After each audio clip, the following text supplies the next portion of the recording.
Screen पर ये जो लिस्ट देख रहे हैं ये विकिपीडिया से ली गई है। भारतीय एयरफोर्स की लिस्ट है।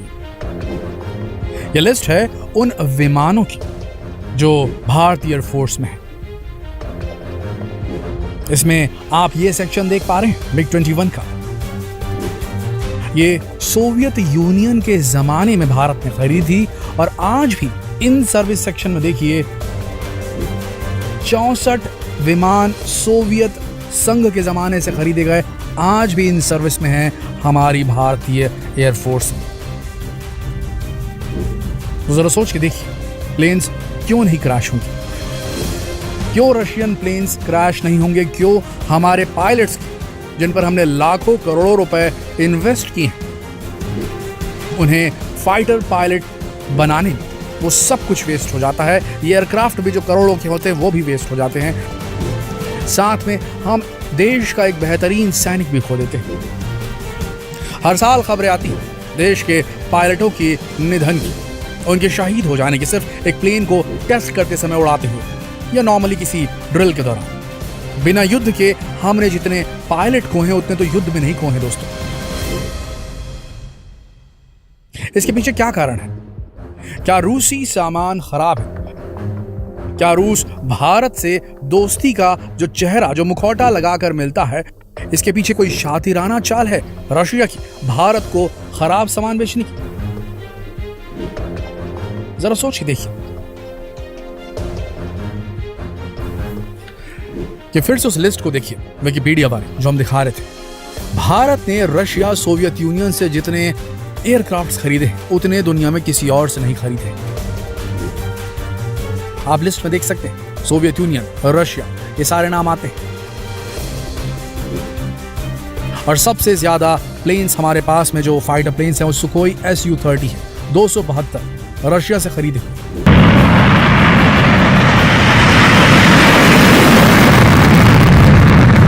ऐसी स्थिति में हमें इस चीज का ध्यान रखना पड़ेगा कि जब हम किसी चीज को दूसरे देश से भारत में लाते हैं तो उसे मेंटेन करने का स्किल हमारे देश में है भी कि नहीं।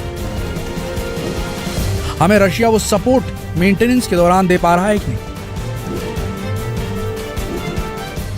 और सबसे बड़ी बात, पुराने एयरप्लेन्स को हमें खारिज करना होगा। अगर पुराने प्लेन्स जिनकी मेंटेनेंस सही नहीं है, जिनकी एक्सपायरी डेट आ चुकी है या जो क्लोज टू एक्सपायरी हैं, उन्हें हमें छोड़ना होगा, अन्यथा तो हमारे पायलट इसी तरीके से शहीद होते रहेंगे। इसके पीछे रशिया का कोई मंसूबा है या नहीं, इस पे तो हम नहीं कर सकते टिप्पणी, लेकिन इतना कहा जा सकता है कि पुराने इक्विपमेंट को फाइटर प्लेन्स की तरह इस्तेमाल करने में हमारा ही नुकसान है। सबसे बड़ी बात, अभी हम आपको वो स्क्रीनशॉट दिखाते हैं जो उसी विकिपीडिया पेज से लिया गया है जिसमें शो हो रहे हैं भारत में मौजूद हेलीकॉप्टर्स। सबसे पहला नाम आप पढ़ पा रहे होंगे वो है Mi-17 हेलीकॉप्टर्स का, जो रशिया से खरीदे गए हैं और 223 की मात्रा में हमारे देश में सर्विस में है दोस्तों। लेकिन आपको बता दें ये VVIP ट्रांसपोर्ट के लिए इस्तेमाल होते हैं ये जो हेलीकॉप्टर्स हैं।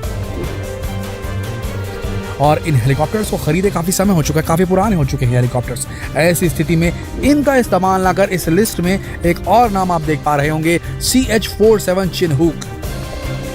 ये यूनाइटेड स्टेट्स ऑफ अमेरिका से खरीदे गए वो हेलीकॉप्टर हैं जो दुनिया भर में अपनी एडवांस टेक्नोलॉजी, अपनी पावरफुल इंजन के लिए, जो कि ट्विन इंजन होते हैं, उसके लिए फेमस है।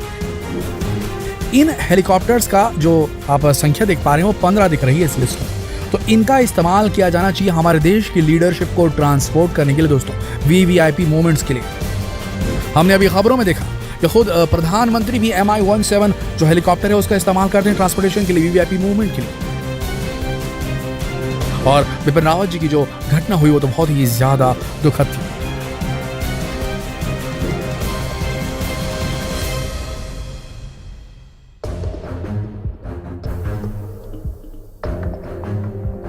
और उसमें भी Mi-17 का इस्तेमाल किया गया था। ऐसी स्थिति में क्या एयरफोर्स को यह तय नहीं कर लेना चाहिए कि चिनहूक हेलीकॉप्टर्स का इस्तेमाल इन VVIP लीडरशिप के लोगों को ट्रांसपोर्ट करने के लिए इस्तेमाल नहीं करना चाहिए? क्या हमारे देश में हमारे लीडरशिप को सिक्योर करने की जरूरत नहीं है? हम मानते हैं कि चिन्हूक का जो इंपोर्ट किया गया था अमेरिका से, वो इंडिया चाइना बॉर्डर पर चाइना को पूरी तरीके से नकेल कसने के लिए इसे वहां पर खरीदा गया था और वहीं डिप्लॉय किया गया है। लेकिन जो एमिनेंट पर्सनालिटीज हैं हमारे देश की, सबसे इंपॉर्टेंट लीडरशिप जैसे बिपिन रावत जी, उनके हाथ में था और वो चाहते थे कि पूरी इंडियन आर्म्ड फोर्स पूरी तरीके से मॉडर्नाइज हो जाए। वो रिफॉर्म्स पे काम कर रहे थे, वो आर्टिफिशियल इंटेलिजेंस की बात करते थे, वो साइबर वॉरफेयर की बात करते थे, वो मॉडर्नाइजेशन ऑफ DRDO की और वहां से अंतरिक्षीय हेल्प लेने की बात करते थे। ऐसी स्थिति में उनका इस प्रकार से समय से पहले निधन हो जाना बहुत दुखद है, क्योंकि अगर वो जी जाते तो मान के चलिए इंडियन मिलिट्री में बड़ा रिफॉर्म आता। खुद उनकी पोस्ट एक रिफॉर्म, एक रिवोल्यूशनरी रिफॉर्म के तहत बनाई गई थी, जिसमें तीनों जो बड़ी सेनाएं हैं देश की, एयरफोर्स, मिलिट्री और नेवल फोर्सेस को एक साथ कोऑर्डिनेशन के लिए CDS पोस्ट की, जो चीफ ऑफ डिफेंस स्टाफ की जो पोस्ट थी उससे जनरेट की गई थी और वो बड़ा रिफॉर्म लाने वाले थे। उनकी डेथ हुई, उन्हें शहीद होना पड़ा सिर्फ एक खराब हेलीकॉप्टर की वजह से। अगर यही चिन्हूक हेलीकॉप्टर होता तो ज्यादा बेहतर होता दोस्तों। इसीलिए ये वीडियो बनाई गई और बताने के लिए बनाई गई कि हमें जरूरत है हमारे लीडरशिप को सेव करने की। अगर हम ये नहीं कर पाए तो हमारे लिए बहुत नुकसान होगा। दूसरी चीज, हम रशिया पे जिस तरीके से डिपेंडेंट हैं हमारे एरोप्लेन्स के लिए, ठीक है कोई बात नहीं, लेकिन हमें समय समय पर अपने प्लेन्स को मेंटेन करवाना पड़ेगा और ये कोशिश करनी होगी कि समय समय पे हमें जो पुराने प्लेन हैं उन्हें रिप्लेस करना होगा। अगर हम ऐसा नहीं कर पाए, मॉडर्न टेक्नोलॉजी से लैस नहीं हो पाए, तो याद रखिए हमारा ओपोनेंट चीन बैठा हुआ है, हमारे पड़ोस में बैठा हुआ है और वो जो है बुरी तरीके से भारत को पीछे कर सकता है। हम 19 ही साबित होंगे उसके सामने। हमें ज़रूरत है हमारे एयरफोर्स को बेहतरीन एयरक्राफ्ट प्रोवाइड करने की, समय समय पे धीरे ही सही, लेकिन हमारे आर्सनल में हमारा जो एयरफोर्स है उसे पूरी तरीके से मॉडर्नाइज करना बेहद ज़रूरी है, अन्यथा बेहद खतरनाक नतीजे होने वाले हैं। दोस्तों मेरे ख्याल से आप सबको इस सवाल का जवाब मिल गया होगा कि रशिया हमें ख़राब हथियार दे रहा है कि नहीं, इसकी तो कोई पुष्टि नहीं की जा सकती, लेकिन ये ज़रूर है कि हमें पुराने सोवियत संघ ज़माने के जो प्लेन्स हैं उन्हें पूरी तरीके से रिटायर कर देना चाहिए, नए प्लेन्स को जगह देनी चाहिए और इसके लगेगा बड़ा रक्षा बजट, जिसे दे सकते हैं खुद देश के प्रधानमंत्री नरेंद्र मोदी। इस प्रकार से उन्होंने काम किया है आर्मी को सुदृढ़ करने का, उन्हें स्ट्रेंथन करने का, जैसे बिपिन रावत जी काम कर रहे थे इस पूरी आर्मी को स्ट्रेंथन करने की। अब उनकी ही एक जो छोटे से त्रुटि की वजह से, चाहे वो फ्लाइट में आई खराबी हो, चाहे वो हेलीकॉप्टर की खराबी उसे कहें, उसकी वजह से उनकी शहीदी हो गई, वो गलत हुआ। इसलिए ज़रूरी है कि हमें सही एयरक्राफ्ट का इस्तेमाल भी VIP मूवमेंट और बड़े ऑपरेशंस के लिए करना चाहिए। आशा करते हैं वीडियो आप सबको सही जानकारी देने में कामयाब हुआ होगा। अगर वीडियो आपको पसंद आया तो उसे जितना हो सके शेयर करें, फेसबुक पर, व्हाट्सएप पर, यूट्यूब पर। कल फिर मिलेंगे एक और दिलचस्प वीडियो तक के लिए आप सबका इस वीडियो के अंत तक बने रहने के लिए दिल से धन्यवाद।